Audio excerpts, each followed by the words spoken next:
Stay తీసుకోవడం అనేది చాలా పెద్ద స్టెప్, బిగ్ డెసిషన్ అని చెప్పొచ్చు. సినిమా అనగానే ఒక ఇంట్రెస్ట్ తో తీయాలనే ఆలోచనలో ఎంతో మంది డైరెక్టర్స్ వస్తున్నారు, ప్రొడ్యూసర్స్ వస్తున్నాను. వాళ్ళని స్టార్టింగ్ దశలోనే ఇలాంటి వాళ్ళు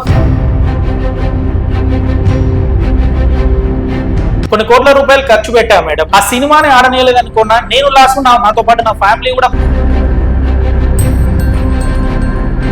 పోనీ మీకు ఏమైనా ఒక హింట్ ఉందా? ప్రసన్న కుమార్ గారు శేఖర్ గారికి చెప్పారు ఇలాగా ఒక కుబేరా అనే టైటిల్ ఆల్రెడీ రిజిస్టర్ అయింది, ఎవరైతే టైటిల్ తీసుకున్నారో వాళ్ళతోటి మేము మాట్లాడతాం సార్ అంటే మీరేంది మాట్లాడేది? మీతో ఎవరైతే చేస్తున్నారో డైరెక్టర్, ఆయన కూడా డెబ్యూనే. సో ఇటువంటి కాంట్రవర్సీలో ఇరుక్కుంటే రేపు పొద్దున ఆయనకి ప్రొడ్యూసర్స్ రాకపోవచ్చు కదా. ఈ కాంట్రవర్సీ వల్ల సినిమాలో చేసిన ఆర్టిస్టులు కూడా భయపడ్డారు. వాళ్ళు ఏమైనా మీ మీద ప్రెషర్ చేస్తున్నారో వదిలేసేయండి కేసు ఎందుకు అలా ఇలా? ప్రెషర్ చేసినా కానీ వదిలేసే స్టేజ్ లో లేదు మేడం. ఎందుకంటే సో ఏమైనా కాంప్రమైజ్ అవ్వగలరా అని వాళ్ళు మీ దగ్గరకు వచ్చి మాట్లాడితే what is your compromising things? ఎవరికైనా సినిమాని ఎంత బడ్జెట్ పెట్టినా మనం వాళ్ళు మాట్లాడే విధానాన్ని బట్టి మన విధానం.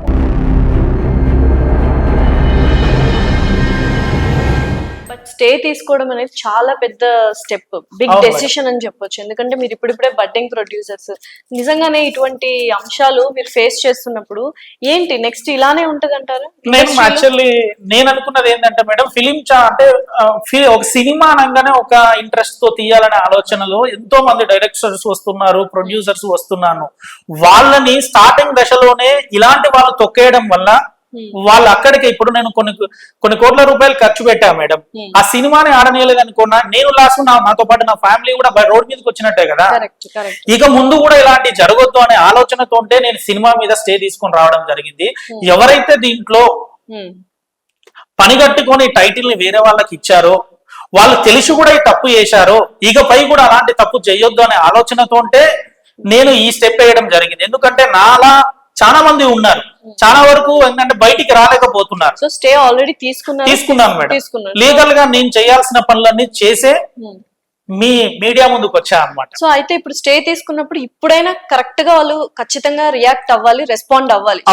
బికాజ్ ప్రసన్న కుమార్ కి అయితే ఏమి పోయిందేం లేదు, కానీ వీళ్ళకి పెద్ద లాస్. ఎందుకంటే 200 crores బడ్జెట్ లో తీస్తున్నారు కాబట్టి, ఎవరైతే శేఖర్ కమల గారు కావచ్చు, ధనుష్ గారు కావచ్చు, వీళ్ళందరికీ పెద్ద లాస్. కాబట్టి ఇప్పుడు రెస్పాండ్ అయ్యే ఛాన్స్ ఉంది.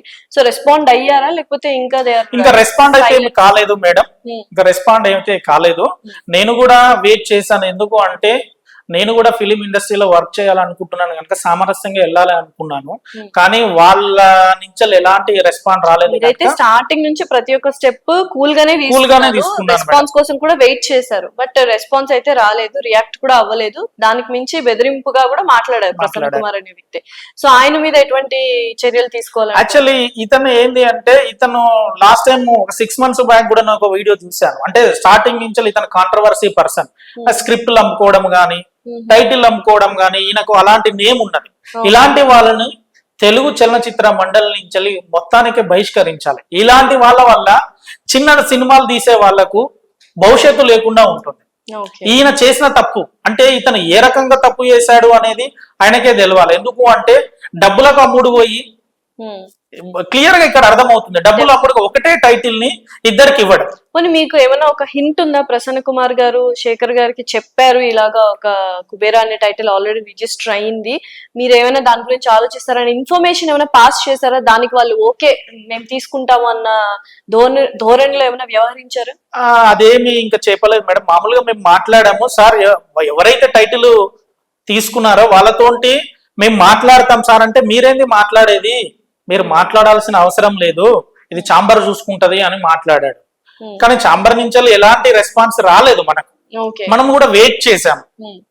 ఎందుకంటే మెయిన్ గా మీ మూవీ ఆల్రెడీ పోస్ట్ ప్రొడక్షన్ లోకి వచ్చేసింది కాబట్టి కుబేరా టైటిల్ ని మార్చడం అవ్వదు. ఇంకా ఆ టైటిల్ మీదే సోల్ మొత్తం నడుస్తుంది కాబట్టి. బట్ ఎటువంటి సొల్యూషన్ కావాలని ఇప్పుడు వచ్చారు మీరు? నేను యాక్చువల్లీ నా టైటిల్ అనేది నాకు కావాలనే మేడం. ఇంపాసిబుల్ కదా ఇప్పుడు. ఇంపాసిబుల్ అంటే యాజ్ పర్ వాళ్ళు ఇచ్చిన గైడ్ లైన్స్ ప్రకారమే కదా మేడం మేము కూడా వెళ్ళాము. సో ఇప్పుడు అదే టైటిల్ వాళ్ళు ఇస్తే మరి అదే టైటిల్ తో కంటిన్యూ అవుతారా? కంటిన్యూ అవుదాము. సో కుబేరాకి దానికి దీనికి మళ్ళీ డిఫరెన్స్ ఉండకపోతే అది బ్యాక్ డ్రాప్ అవుతుంది కదా మీకు కూడా. మీకు వెయిటేజ్ పెరుగుతుందా కుబేరా అనే టైటిల్ మీకే ఉంటే? పెరుగుతుంది మేడం, 100% పెరుగుతుంది. ఆల్రెడీ ఆ మూవీ రిలీజ్ అయిపోతుంది కదా. ఆ మూవీస్ రిలీజ్ అయ్యా, ఇప్పుడు ఆ మూవీ రిలీజ్ అవుతుందంటే కుబేర్ అనే టైటిల్ తోటి మా బ్రాండ్ అనేది ఇంకా పెరుగుతుంది. స్టార్టింగే నాకు ఇదొక నేను బ్యాడ్ గా ఏం ఫీల్ అవ్వట్లేదు, ఇంకా ఫ్రీగా నన్ను పబ్లిసిటీ చేస్తురనే అనుకుంటున్నాను నేను. ఎందుకు అంటే యాజ్ ఏ ఫస్ట్ టైం నేను సినిమాలోకి రావడము, ఇలాంటి కాంట్రవర్సీలో ఇరుక్కోవడము, ఫస్ట్ బాధపడ్డాను ఒక 10 days వరకు. సో ఇది ఏంటి అంటే వీళ్ళు చేసిన మిస్టేక్లకు చిన్న చిన్నగా డైరెక్ట్ చేసే వాళ్ళు కానివ్వండి, ప్రొడ్యూసర్సే కానివ్వండి, వాళ్ళ కెరియర్ మీద ఎఫెక్ట్ పడుతుంది. డెఫినెట్లీ. ఇప్పుడు మీతో ఎవరైతే చేస్తున్నారో డైరెక్టర్, ఆయన కూడా డెబ్యూనే. సో ఇటువంటి కాంట్రవర్సీలో ఇరుక్కుంటే రేపు పొద్దున ఆయనకి ప్రొడ్యూసర్స్ రాకపోవచ్చు కదా. 100% మేడం. ఇప్పుడు చిన్న ఎగ్జాంపుల్ మేడం, ఈ కాంట్రవర్సీ వల్ల సినిమాలో చేసిన ఆర్టిస్టులు కూడా భయపడుతున్నారు.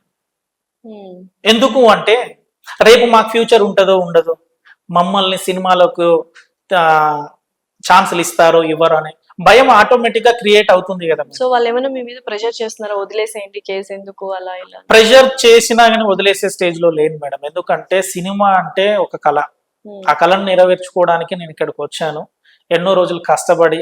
ఇది ప్లాట్ఫామ్ అందరికి ఈక్వల్ గానే ఉండాలి. యాక్చువల్లీ నేను కూడా అడిగేది అదే మేడం. జనరల్ గా ఈ ప్లాట్ఫామ్ అనేది అందరికీ ఈక్వల్ గా ఉండాలనే ఆలోచనతో ఉంటే, మంచి సదుద్దేశంతో నేను దీంట్లోకి వచ్చాను.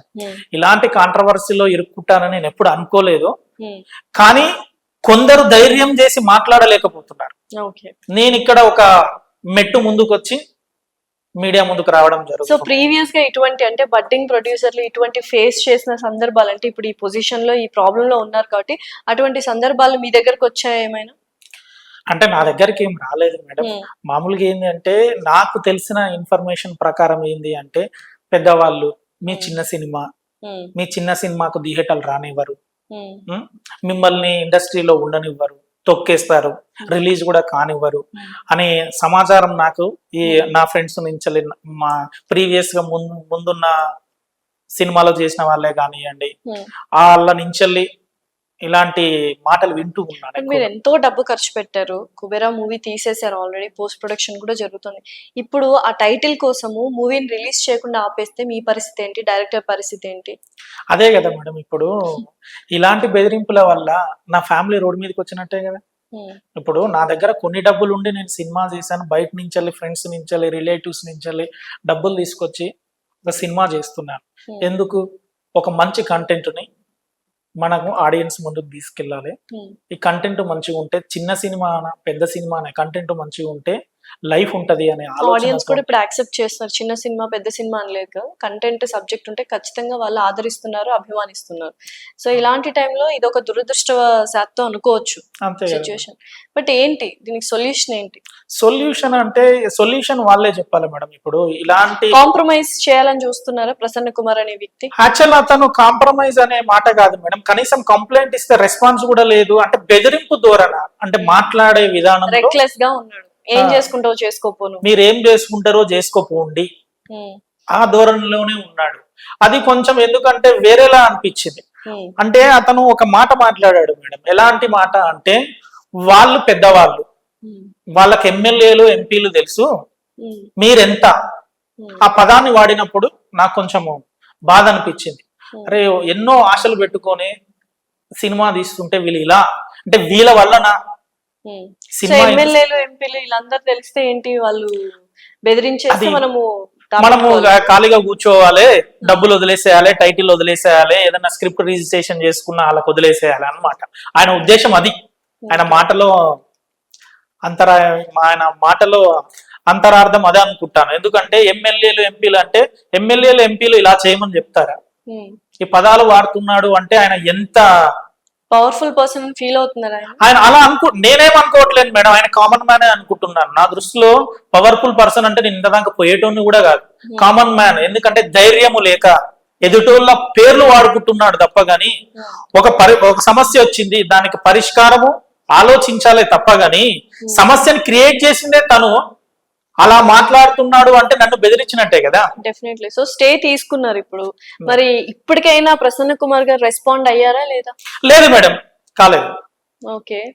సో అసలు ఇంకా అవ్వకపోతే నెక్స్ట్ దాన్ని అవ్వకపోతే further గా నేను ఎలా సినిమాని చేయాలి? అట్లా అనేది ఏం లేదు మేడం. వాళ్ళు ఎవ్వరు కూడా రెస్పాండ్ కాకపోయినా సినిమా షూటింగ్ అనేది జరగకుండానే ప్లాన్ చేసుకుంటాను. ఎందుకు అంటే ఫర్దర్ గా ఎలాంటి చిన్న సినిమాలు తీసే ప్రొడ్యూసర్స్ కి కానివ్వండి, డైరెక్షన్ ఇలాంటి ప్రాబ్లమ్స్ ఎదుర్కోవద్దు. Hmm. సినిమా అంటే ఒక మంచి ఒపీనియన్ తో రావాలి.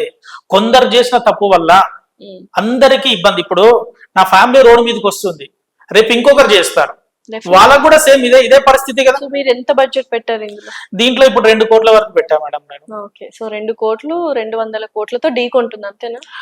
అది ఇక నేను అది క్యాలిక్యులేషన్ చేయలేను. అంటే న్యాయం మీ వైపే ఉంది. ఇప్పుడు ప్రాక్టికల్ గా నార్మల్ గ్రౌండ్స్ లో చూసుకున్నట్లయితే మీరు సాధించగలరా? బికాస్ 100% సాధించగలుగుతాను మేడం. ఆల్రెడీ చాలా మంది ఒక 4 ప్రొడ్యూసర్స్ ప్రొడక్షన్ హౌసుల్లోనే మొత్తం తిరుగుతూ ఉంటది తెలుగు ఇండస్ట్రీ ఎస్పెషల్లీ అవును అంటారు. అవును మేడం. సో అలాంటిది మీరు ఎలా నెట్టుకొస్తారు? అసలు ఏంటి?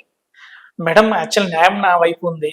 అవకాశాలు 100% వస్తాయనే నమ్మకంతో ఉంటే నేను సినిమాల్లో న్యాయం గెలుస్తుందండి, ఇక్కడ గెలవదు. రీల్ లో గెలుస్తుంది, రియాలిటీలో గెలవదు. రియాలిటీలో నాకు తెలుసు. వాస్తవానికి ఏంటి మేడం, వాళ్ళు కావాలి అంటే బెదిరిస్తారేమో, లేకపోతే ఇండైరెక్ట్ గా అటాక్ చేస్తారేమో, అంతకు మించి ఏం చేయలే. ఒక మనిషి ప్రాణం తీసేదాకా పోతారేమో తప్ప గానీ ఎండ్ ఆఫ్ ది డేలో వాళ్ళు ఏం గెలవరు. న్యాయం సైడ్ విజయం ఉంటుంది. అంత పెద్ద షూటింగ్ ని 1 డే ఆపినా కూడా మనకు తెలుసు ఎంత లాస్ అవుతుందో. సో ఎప్పుడు స్టార్ట్ అవుతుంది, ఆ వివరాలు తెలుసుకుంటున్నారా మీరు? తెలుసుకుంటున్నాను మేడం. రేపు కోర్టు నుంచి వెళ్ళి మండే రోజు, ఇప్పుడు హాలిడేస్ ఉన్నాయి కనుక కోర్టు నుంచి వెళ్ళి మండే రోజు సామాన్లు వెళ్తాయి వాళ్ళకు, ఆ షూటింగ్ ఆపేయమని. Okay, Monday or Tuesday. So ఎవరెవరికి వెళ్తున్నాయి? సో ప్రొడ్యూసర్ కి, డైరెక్టర్ కి, హీరోకి, ఓకే, మెయిన్ వీళ్ళకి వెళ్తున్నాయి మేడం. సో ఎందుకంటే దీన్ని క్లారిటీ వచ్చిన తర్వాతనే మిగతా ప్రాసెస్, లేదంటే వాళ్ళు ఏమన్నా చేంజ్ చేసుకోవడం. సో డెఫినెట్లీ సమన్లు వెళ్ళినప్పుడు అప్పుడు కొంచెం సీరియస్ ఇష్యూగా పరిగణిస్తారు అని నేను అనుకుంటున్నాను. ఎందుకంటే ఇప్పటిదాకా రెస్పాండ్ అవ్వలేదు. షూటింగ్ ఆగుతుందంటే ఖచ్చితంగా వాళ్ళు రెస్పాండ్ అవ్వాలి. సో ఎలా రెస్పాండ్ అవుతారు ఏంటి అని మరి వెయిట్ చేయాలి. సో బట్ ఫైనల్ గా ఇప్పుడు వాళ్ళు రెస్పాండ్ అయ్యారు, మీ దగ్గరకు వచ్చారు, ఇలా మేము టైటిల్ కూడా అనౌన్స్ చేసుకున్నాము, అన్ని వైపుల నుంచి మేము బ్లాక్ చేసుకున్నాం, ఫస్ట్ లుక్ కూడా రిలీజ్ చేసాం, టైటిల్ ని మార్చలేని పరిస్థితి మాది. సో ఏమైనా కాంప్రమైజ్ అవ్వగలరా అని వాళ్ళు మీ దగ్గరకు వచ్చి మాట్లాడితే what is your compromising things? Madam నేను ఏమనుకుంటున్నా అంటే యాక్చువల్లీ ఏంది అంటే ఎవరికైనా సినిమాని ఎంత బడ్జెట్ పెట్టినా మనం వాళ్ళు మాట్లాడే విధానాన్ని బట్టి మన విధానం ఉంటుంది మేడం. ఇలాంటి బెదిరింపు ధోరణిలో ఉంటే దేనికైనా రెడీ నేను కూడా. ఎందుకు అంటే నా లైఫ్ సినిమా అనుకున్నాను, సినిమా లేనప్పుడు లైఫ్ కోసం అని ఆలోచించడం వేస్ట్ అని నా ఉద్దేశము. అందుకోసమని వాళ్ళు మాట్లాడే విధానాన్ని బట్టి మీ డెసిషన్ ఉంటుంది, నా డెసిషన్ ఉంటుంది. చూద్దాం సార్, నిజంగా మండే వరకు వెయిట్ చేద్దాము, ఆ తర్వాత కూడా మనం మాట్లాడుకుందాము, తర్వాత కూడా ఇలానే డిస్కస్ చేసుకుందాము. ఎందుకంటే మీడియా అంత పవర్ఫుల్ థింగ్ ఇంకేది లేదని అందరికీ తెలుసు. ఈ కాంట్రవర్సీని జనాల్లోకి రీచ్ అయిన తర్వాత డెఫినెట్లీ వాళ్ళు రియాక్ట్ అవుతారు. సమ్మన్స్ కూడా పంపించారు కాబట్టి ఈ 2 మేజర్ థింగ్స్ అయిన తర్వాత will discuss and what are the steps అనేది మనం నెక్స్ట్ మళ్ళీ త్వరలో చూద్దాం. Okay madam, thank you so much Narender. Thank you madam.